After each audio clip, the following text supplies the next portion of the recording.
তো এই যে তুলসী মণ্ডপের নিচে অনেক তুলসী গাছটা আছে, এই যে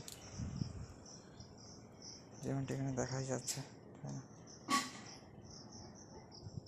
আর উপরে ওই যে আমাদের বড় বা মেন আর কি যে তুলসী দেবী বা বৃন্দা দেবী, যার ধাম হচ্ছে বৃন্দাবন ধাম, মানে বৃন্দাবন ধামের অধিষ্ঠাত্রী দেবী আর কি, তুলসী মহারানী, তাই না? আর ধামের মানে পূজ্য হচ্ছে রাধা শ্যাম সুন্দর মিত্রগণ, তাই না? রাধা কৃষ্ণ। আর এদিকটা অনেকদিন যাওয়া হয় না, জঙ্গলে জঙ্গল হয়ে গেছে, কী অবস্থা দেখো মিত্রগণ, মানে খুব একটা যাওয়া হয় না।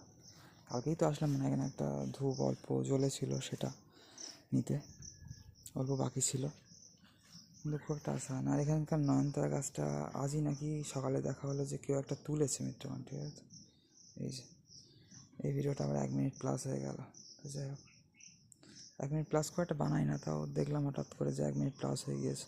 তো যেটা বলছিলাম মিত্রগণ বলে নিই, এটা আজকে সকালেই মা বাবা বলছিল, দেখলাম যে এখানে এই নয়নতারা গাছটা মানে কি পিঁপড়ে এখানে পায়ে উঠছে, কেউ একটা মনে হয় তুলেছে বা তুলে নিয়ে গিয়েছে। যাই হোক, তুলে ফেলে তো দেবে না হয়তো, এত বড় নয়নতারা ফুলের গাছটা হয়তো তুলে নিয়ে গেছে বাড়ি গিয়ে বসাবে বলে। তো যদি মরে যায় তবে তো বেকার হয়ে যাবে, তাই না?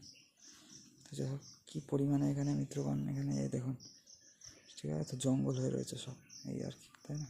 তাহলে আর এই যে এখানে সব গাছ টাছ ঝুড়িয়েছে আজকে, এই যে বিভিন্ন দিকে আর কি, তাই না? তাহলে